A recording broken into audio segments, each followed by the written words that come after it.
Buenos días, buenas tardes a todos los oyentes. Soy Marcelo Muñoz, presidente de la Fundación Cátedra China. Nos dedicamos a hacer de puente entre España y China, a dar a conocer la realidad china a la sociedad española. Yo llegué a China en 1978 y desde entonces estoy trabajando con China, sobre China, escribiendo, dando conferencias, publicando libros, todo sobre China y hablando con muchos dirigentes políticos y económicos chinos sobre todo lo que hoy vamos a tratar. Hablamos hoy del diálogo de civilizaciones como el objetivo central para todo el siglo XXI. No es un objetivo para 2 días, es un objetivo a largo plazo. Primero, quiero exponer una opinión autorizada sobre este tema.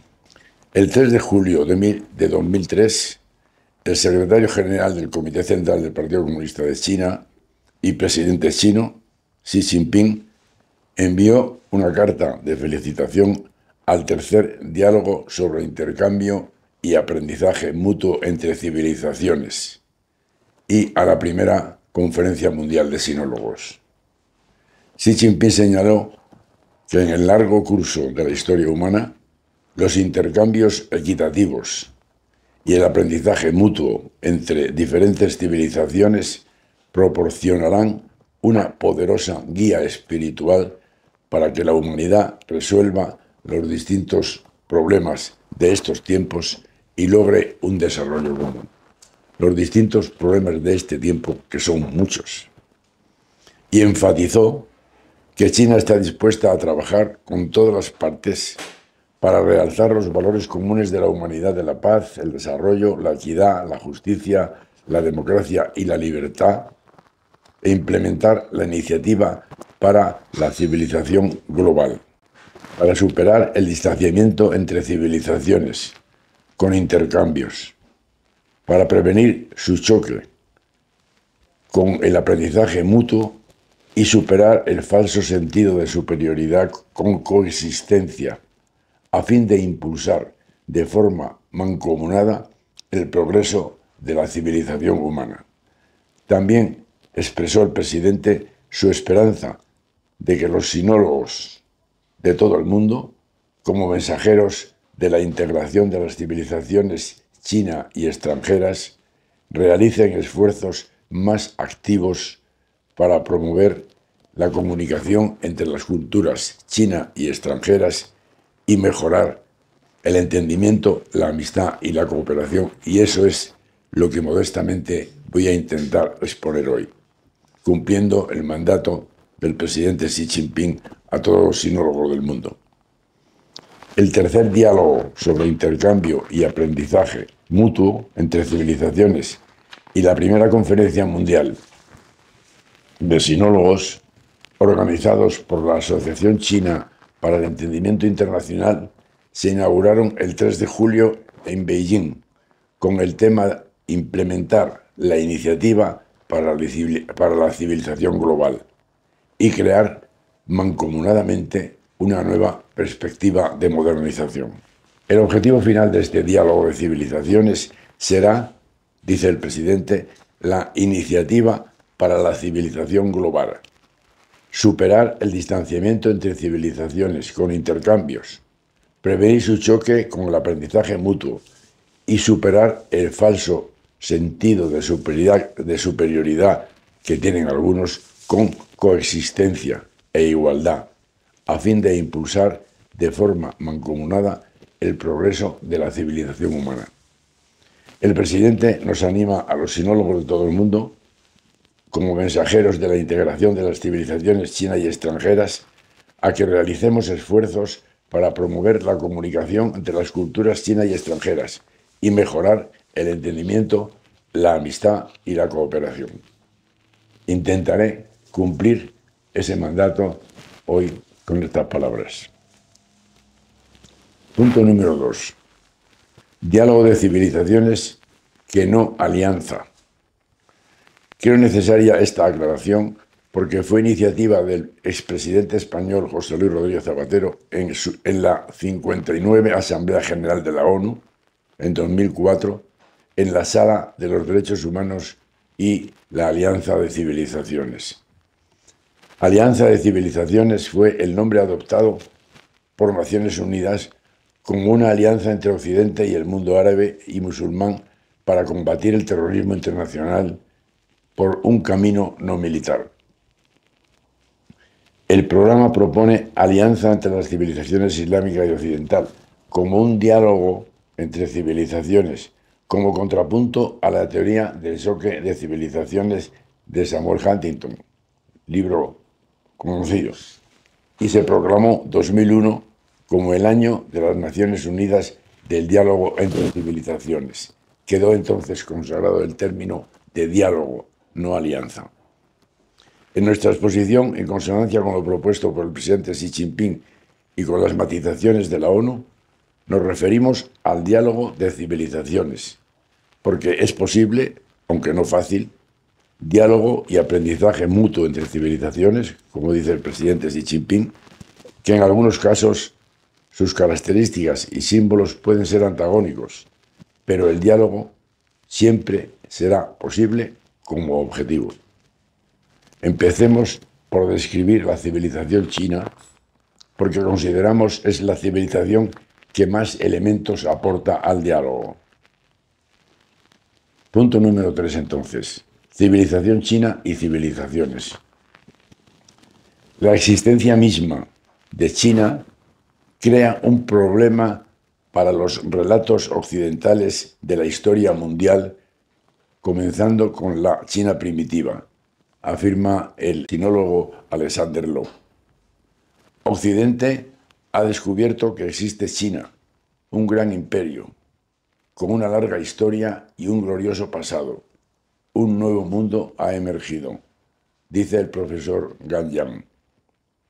Otros muchos autores insisten en este análisis, como Montobiot, con ideas chinas, François Julian en su China da que pensar, etc., otros muchos. Tenemos con frecuencia en Occidente la imagen de la civilización china como una civilización milenaria, de perfiles imprecisos, tintes románticos y a veces cargados de exotismo, pero no la idea de una civilización avanzada, plenamente vigente hoy, en su sentido más profundo, como un conjunto de ideas, creencias, ciencias, técnicas, artes y costumbres.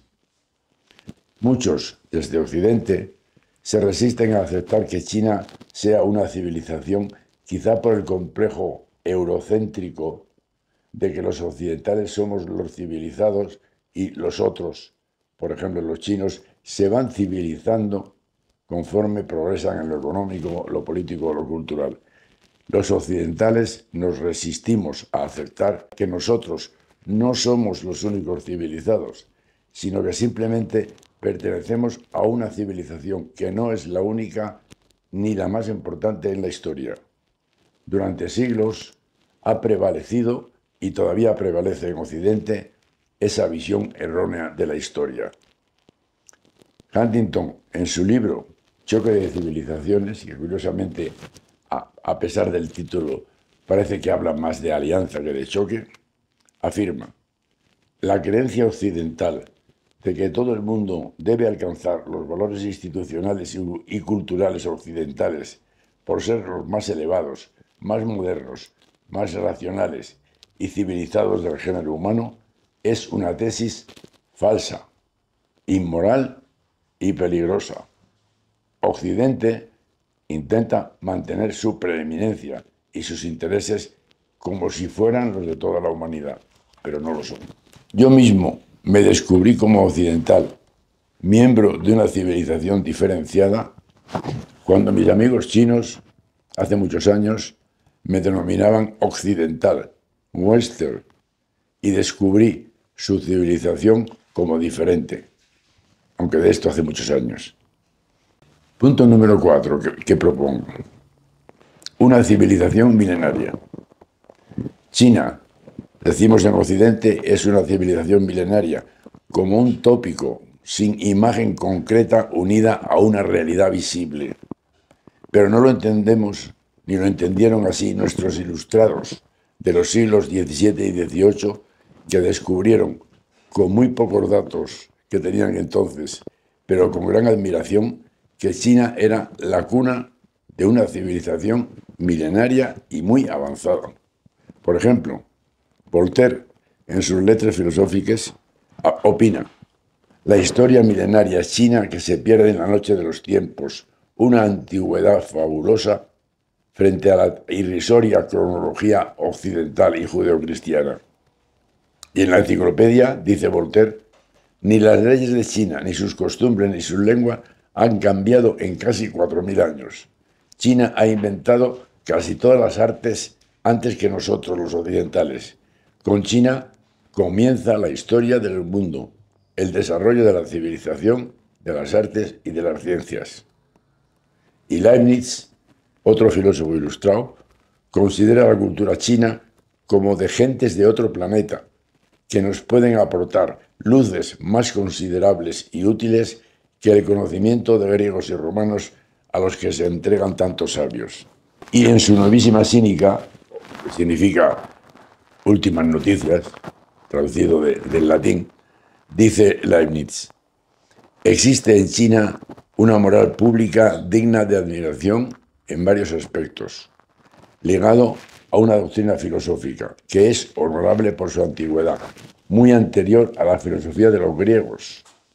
Sería muy poco inteligente y arrogante por nuestra parte occidental que nosotros, los occidentales, apenas salidos de la barbarie, condenásemos una doctrina tan antigua solo porque no parece concordar con los conceptos escolásticos que nos son familiares. Más contemporáneamente, Nietzsche, en el siglo XIX, después de estudiar en 14 volúmenes la ciencia y civilización china, concluye: en términos tecnológicos y científicos, China se encontraba en una posición dominante respecto a Europa. Pues bien, si los ilustrados occidentales actuales no tenemos esa imagen de la China civilizada, es en gran parte por desconocimiento de su civilización milenaria, que apenas se estudia en nuestras universidades,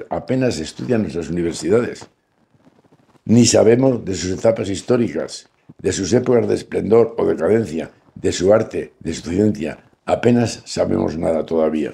La conocieron mejor los ilustrados que citaba del siglo XVII y XVIII, con muchos menos medios que ahora para estudiarla entonces.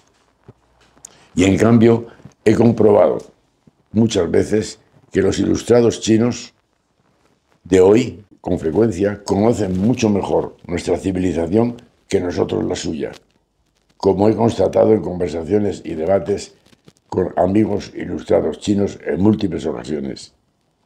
El conocimiento de la China civilizada la recibieron los filósofos occidentales de la Ilustración a través de otros ilustrados, los misioneros jesuitas que llegaron a China en esa época y la estudiaron y la intentaron comprender.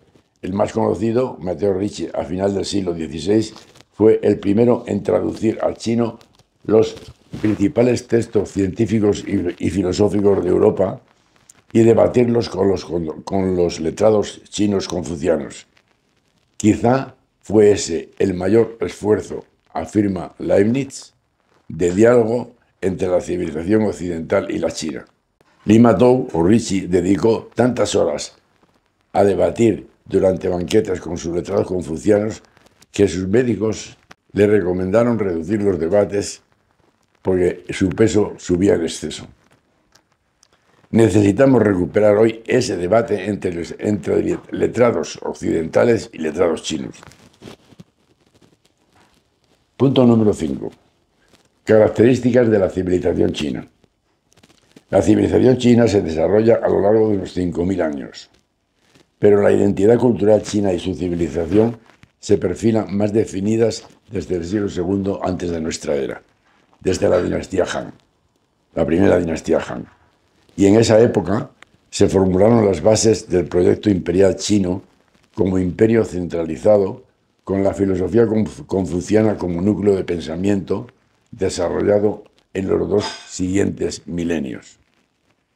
Durante 2200 años se modularon las instituciones, la estructura del poder político y la filosofía confuciana, apoyadas en el complejo aparato de funcionarios responsables del gobierno, como imperio del centro, hasta mediados del siglo XIX, cuando China, en la dinastía Qing, entra en declive por la degradación de la administración y sobre todo por las agresiones del exterior, lo que se llamó el siglo de humillación, que llevaron a China a una crisis política no superada hasta la Revolución de Mao. Punto número 6. Civilización china y civilizaciones en el siglo XXI. No es la occidental la civilización que debemos difundir, sino desde la que podemos contribuir a la construcción de la cultura global, en un mundo en que numerosas antiguas civilizaciones renacen y contribuyen diferentes, floreciendo al mismo tiempo, enriqueciéndose en un nivel superior a lo alcanzado hasta ahora, afirma Montovio. Es cada día más claro, sigue Montovio, que vivimos en una era de desoccidentalización, con emergencia de vías alternativas hacia la modernidad, hacia un mundo no configurado por una cultura dominante, sino por varias que coexisten e interactúan en una era global hacia la conformación de la civilización de civilizaciones.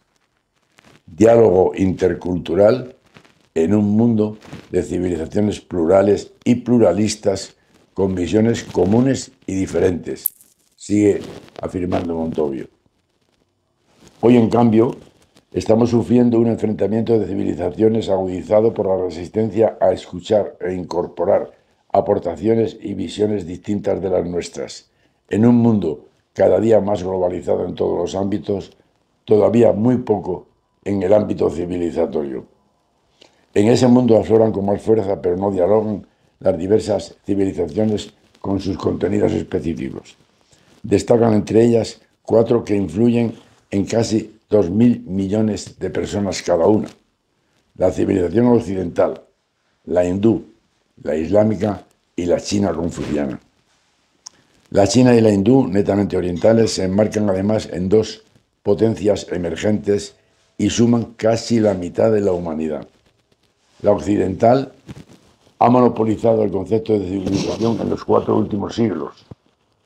La islámica emerge con sus diversos fundamentalismos, pero hablemos de diálogo de civilizaciones a pesar de la dificultad. Recordemos para ello las propuestas del presidente Xi Jinping: diálogo, debate, intercambio sobre los valores éticos que puedan configurar el orden global, partiendo de la persona humana y sus derechos inalienables, al margen de toda creencia o moral religiosas. Punto número 7. Una visión china del diálogo de civilizaciones. Percibí esa visión en un viaje de Beijing a Tianjin.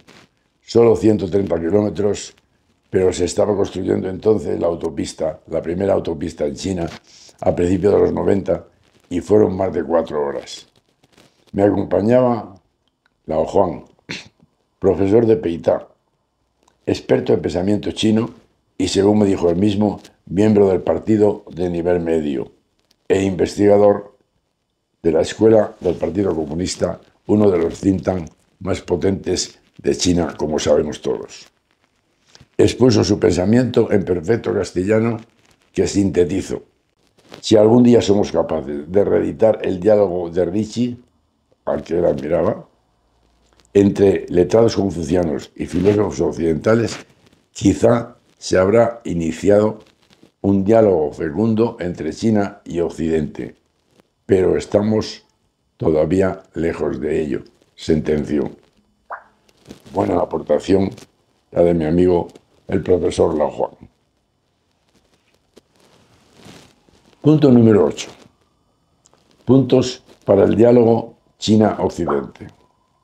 Empezaremos por el diálogo Occidente-China, porque la civilización occidental más abierta defiende unos valores basados en la dignidad de la persona humana en sociedad, bajo la ética kantiana de la razón práctica. No hagas a los demás lo que no quieras que te hagan a ti. Y de ahí los derechos humanos en Occidente, ratificados por primera vez en 1798 en la Asamblea Nacional Francesa y aceptados por todos los países en la Asamblea General de la ONU en 1948, frente a todas las tiranías que los han intentado suprimir a lo largo de los dos últimos siglos y aún hoy lo intentan suprimir. Por su parte, la civilización china se fundamenta en la ética confuciana, con una formulación de Confucio similar y casi literal a la versión occidental de Kant, que 24 siglos más tarde lo formuló Kant. Compórtate con los demás como quieras que lo hagas contigo. Confucio se adelantó en 24 siglos a este mismo pensamiento. En esas dos visiones, occidental y china, hay una base muy sólida para el diálogo entre nuestras dos civilizaciones.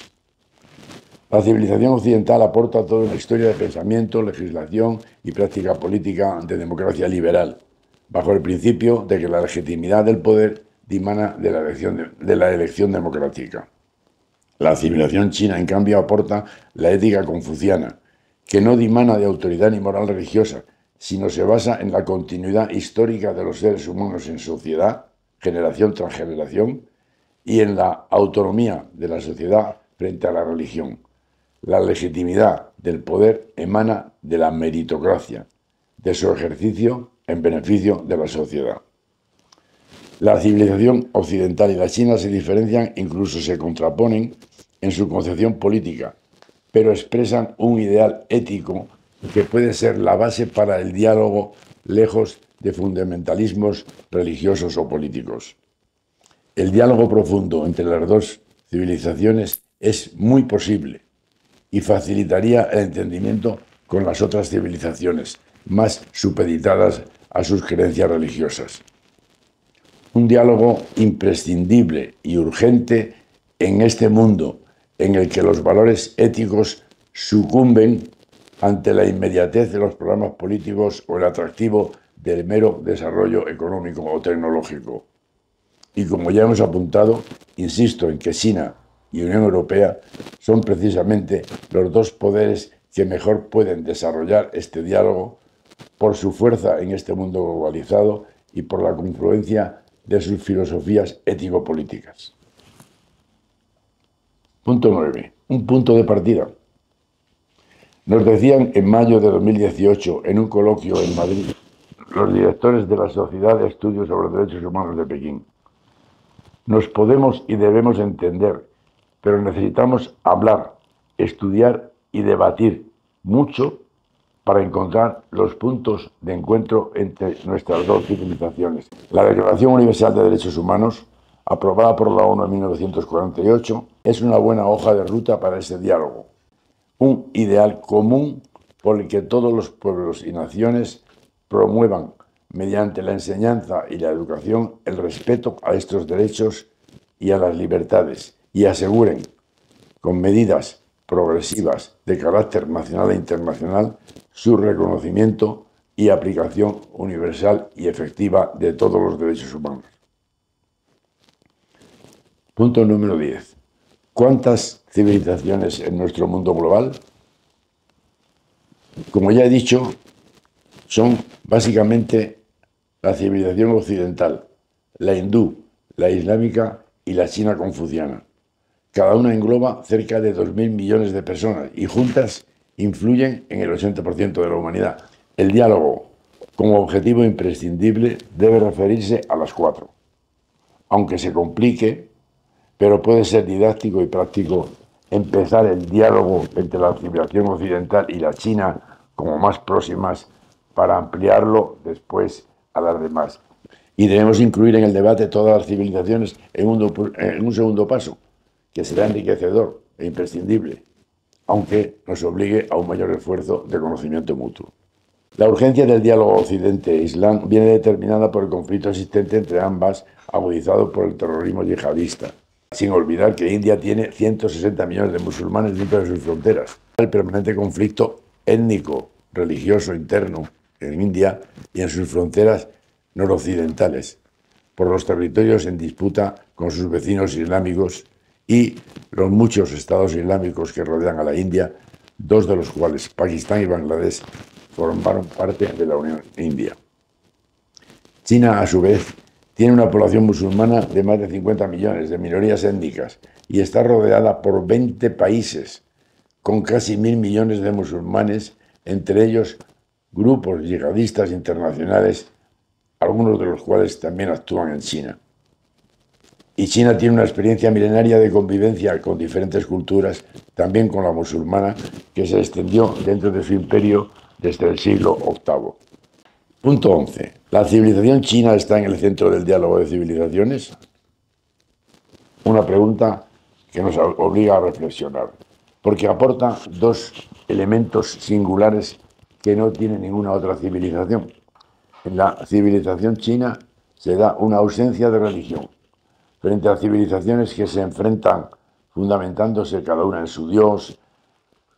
Es una civilización, la China, sin ningún motivo divino o religioso para enfrentarse con nadie. Mientras el diálogo de civilizaciones se ve dificultado por las diversas concepciones religiosas, por sus distintos dioses, si nos referimos a la musulmana, la occidental y la hindú, cada una quiere imponer su moral, sus leyes fundamentadas en su religión, en su Dios, en su libro sagrado. De ahí las guerras de religión en la historia y en la actualidad, en las que cada parte pretende imponerse por la fuerza. Y de esos fundamentos, entre comillas, en el extremo, surgen los terrorismos y las guerras de prevención o contra el mal para preservar o alcanzar el poder indiscutido. Ese fundamento religioso no existe en la civilización china, lo que la convierte en una aportación única y seguro fructífera a un diálogo entre civilizaciones como por aportación al diálogo frente a los fundamentalismos religiosos, que son lo contrario al diálogo, frente a civilizaciones que se enfrentan fundamentándose cada una en su Dios. Existe otra civilización, la China, que no tiene ningún motivo religioso o divino para enfrentarse a las otras civilizaciones. Pero no se trata de una civilización atea o agnóstica, no. Es simplemente una civilización que, para entendernos, podemos llamar no deísta. No es que haya excluido o puesto en dudas a algún dios, sino que no se plantea ese concepto. Segunda aportación de la civilización china. Es una filosofía y una ética social distinta y diferenciada de las otras.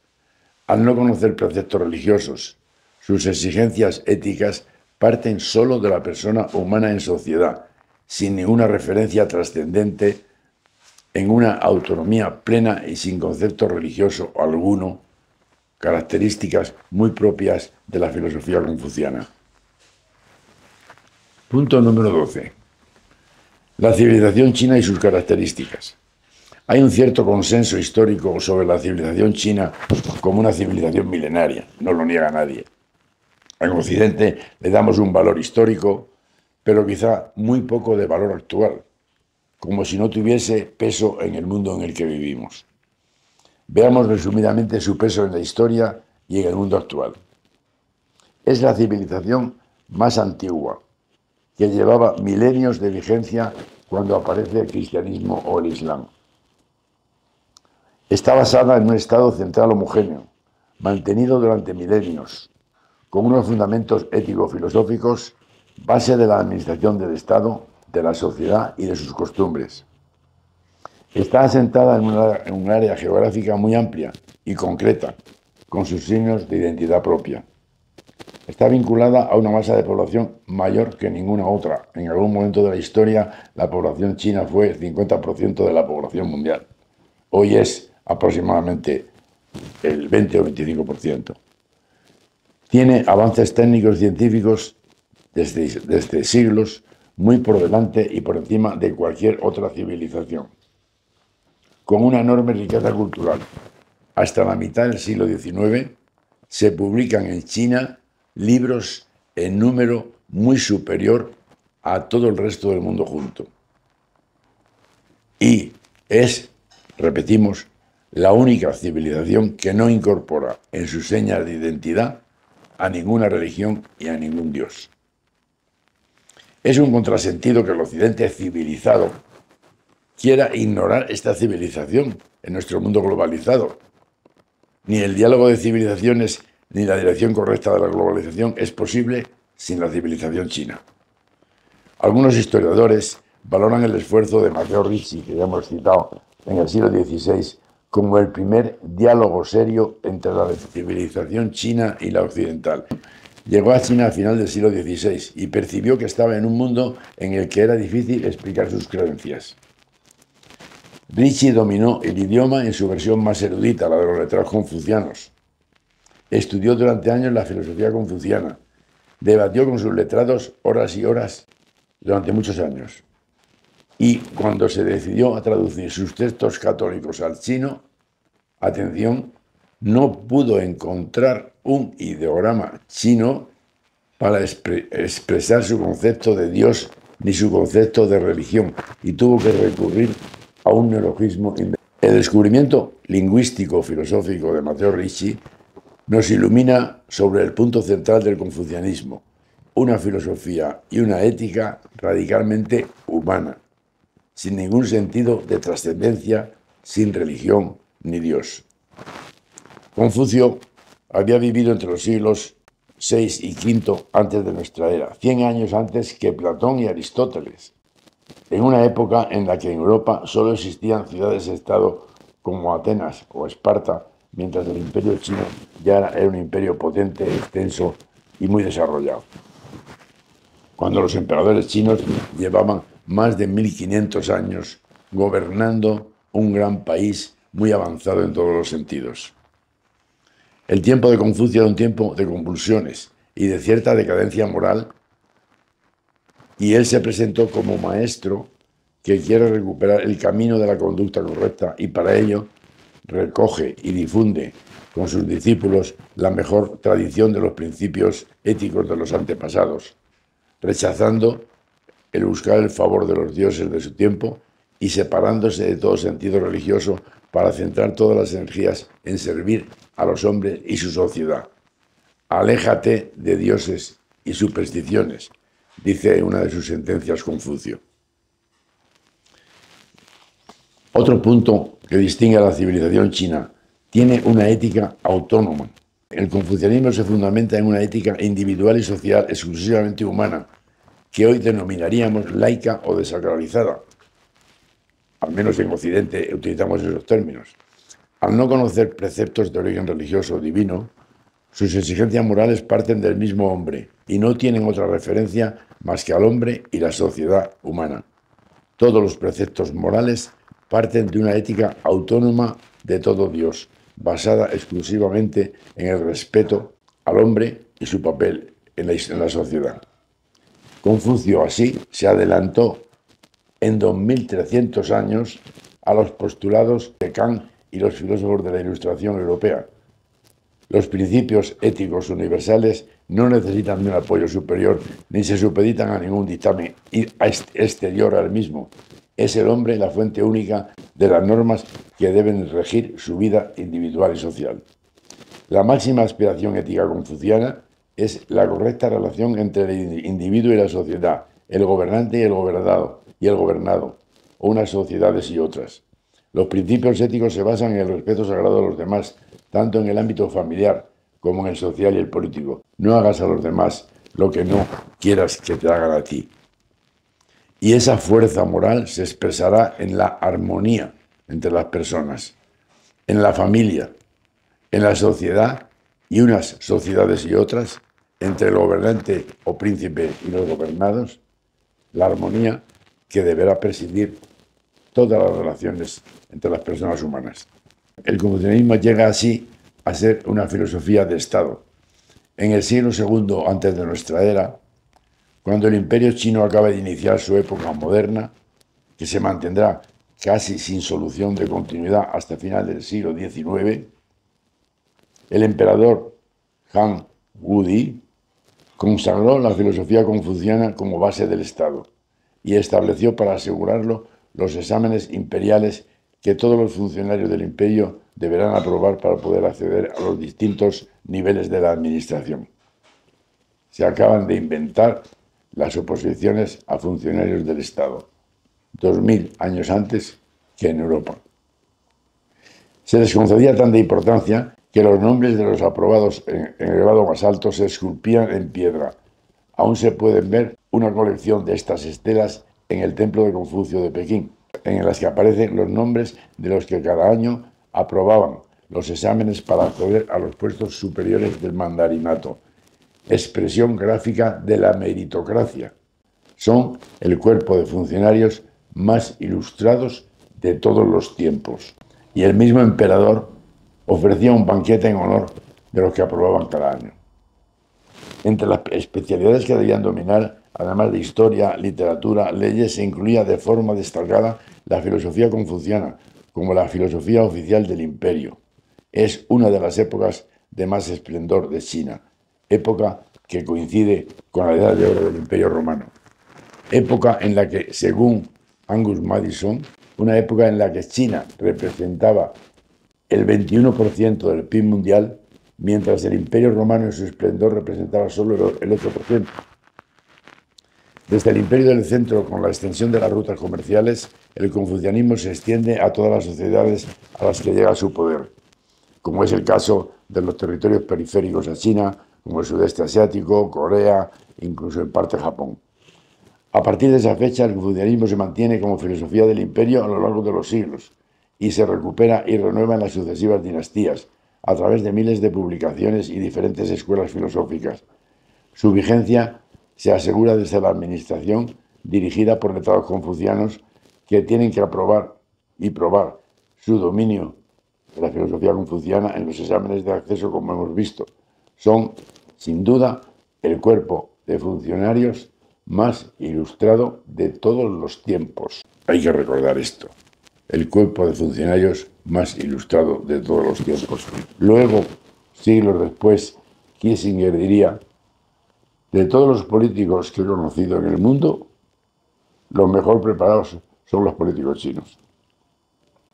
El pensamiento de Confucio, desarrollado por varias generaciones de discípulos suyos, hace posible que el imperio chino moderno se constituya unos siglos después de Confucio sobre una ética autónoma radicalmente laica, como hemos visto, adelantándose a la revolución secularizante que Europa no podrá iniciar hasta el siglo XVIII, que el resto del mundo y la otra civilización aún no han iniciado y que algunas sociedades occidentales lo empiezan a asumir.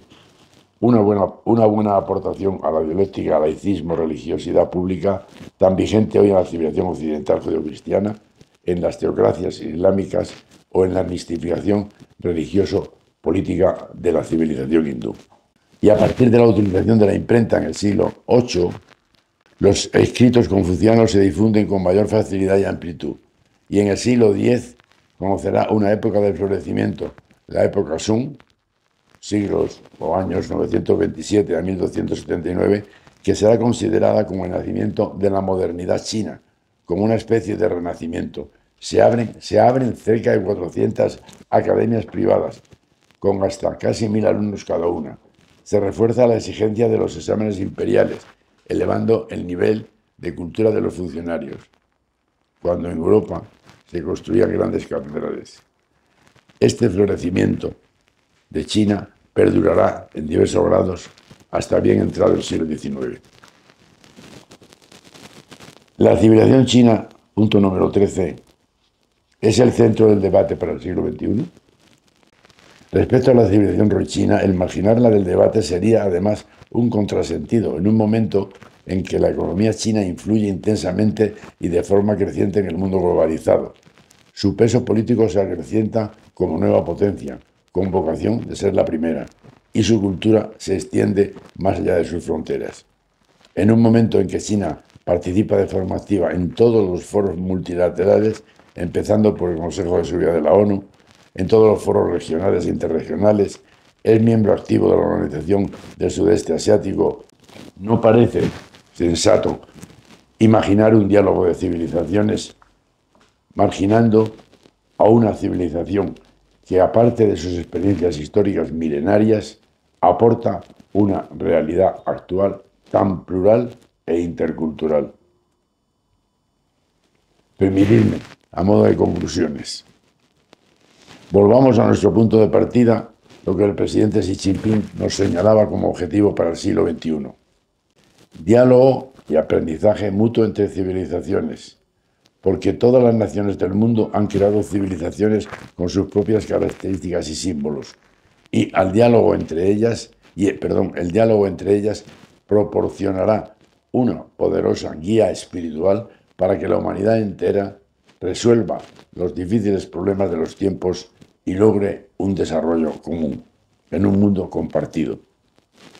China está dispuesta a trabajar, continúa el presidente Xi Jinping, con todas las partes para realizar los valores comunes de la humanidad y de la paz, el desarrollo, la equidad, la justicia, la democracia y la libertad, para superar el distanciamiento entre civilizaciones con intercambios, prevenir el choque con el aprendizaje mutuo y superar el falso sentido de superioridad con coexistencia, a fin de impulsar de forma mancomunada el progreso de la civilización humana. Aceptamos el reto del presidente, que nos anima a los sinólogos de todo el mundo a ser mensajeros de la integración de las civilizaciones chinas y extranjeras, a realizar esfuerzos más activos para promover la comunicación entre las culturas chinas y extranjeras y mejorar el entendimiento, la amistad y la cooperación. Recapitulemos, si podemos, todo lo que hemos expuesto. Primero, en un mundo progresivamente globalizado, en el que China reaparece como potencia emergente para ocupar el puesto que le corresponde por su población y su entidad, en el concierto de naciones y en el diálogo entre civilizaciones, Occidente necesitará prescindir de su prepotente y complejo de superioridad hasta asumir que hay otras tres civilizaciones, otras maneras de pensar, que la civilización occidental, blanca, judeocristiana, rica y desarrollada, puede haber dominado el mundo a su criterio durante los últimos 500 años, pero no es el único, ni el exclusivo, ni necesariamente el superior modo de entender el ideal humano, la moral humana y la vida en sociedad. Segundo, el diálogo o choque de civilizaciones quizás sea el problema ético-político más profundo y complejo de los albores del siglo XXI. Jóvenes que vivís hoy, sed conscientes de que este es el problema y la tarea que os corresponde en el siglo XXI. De cómo se entienda este mundo globalizado va a depender en gran medida el cómo se aborde la solución y el diálogo. Y a ello quisiera contribuir desde una vivencia tan distinta y distante como la China. Tercero, ¿cuántas civilizaciones coexisten? Elegimos el criterio pragmático, a partir del número de seguidores que cada una tiene, y así nos referimos a las cuatro principales, no por el valor de sus creencias, sino por el número de personas que se pueden englobar en cada una de ellas, conjunto de costumbres, saberes, artes, y son estas la occidental, hindú, islámica y la china confuciana, pues cada una de ellas engloba a casi 2.000 millones de personas. Cuarto, referir la alianza de civilizaciones solo al diálogo o enfrentamiento entre la occidental o islámica es un reduccionismo empobrecedor, aun reconociendo que a primera vista es el enfrentamiento que hoy resalta mucho más por el yihadismo terrorista. Sin embargo, hay un mundo cada día más globalizado en todos los ámbitos, desde lo económico, financiero, lo cultural, lo lingüístico, hasta lo geopolítico o lo ideológico. Incluir en el debate a todas las civilizaciones va a ser útil, es imprescindible, es enriquecedor, aunque nos obligue a un mayor esfuerzo de conocimiento mutuo. No parece realista el marginar del debate a las dos civilizaciones orientales, la china y la hindú, que afectan a dos potencias emergentes y a más de la mitad de la humanidad. ¿Cómo nos atrevemos ni siquiera a hablar de alianza de civilizaciones y mucho menos de diálogo Oriente-Occidente en más de la mitad de la población mundial, sin más de la mitad de la población mundial? ¿Es una osadía? ¿Es ignorancia o es discriminación? Pero partiendo de las similitudes y aproximaciones ideológicas entre filosofía confuciana y filosofía europea de la Ilustración, nosotros defendemos que el diálogo de civilizaciones debe empezar por el diálogo entre China y Europa, entre sus dos filosofías más características. Lamentablemente, estamos aún lejos de ese diálogo. Europa habla de enfrentamiento sistémico, porque no acepta el sistema chino de valores y quiere imponer su concepción de democracia liberal. En mi próximo viaje a China, para recibir el título que me otorga el gobierno chino a través de la Asociación China de Amistad con los Pueblos Extranjeros, me he propuesto este cometido: dialogar con varios departamentos del gobierno y de los centros de pensamiento sobre la riqueza que puede haber en el diálogo entre la filosofía confuciana y la filosofía europea de la Ilustración. De ese diálogo entre nuestras dos civilizaciones, europea y china, debe salir la fuerza para el diálogo con las otras civilizaciones del mundo. Muchas gracias y ojalá os metáis en esta dinámica de diálogo de civilizaciones.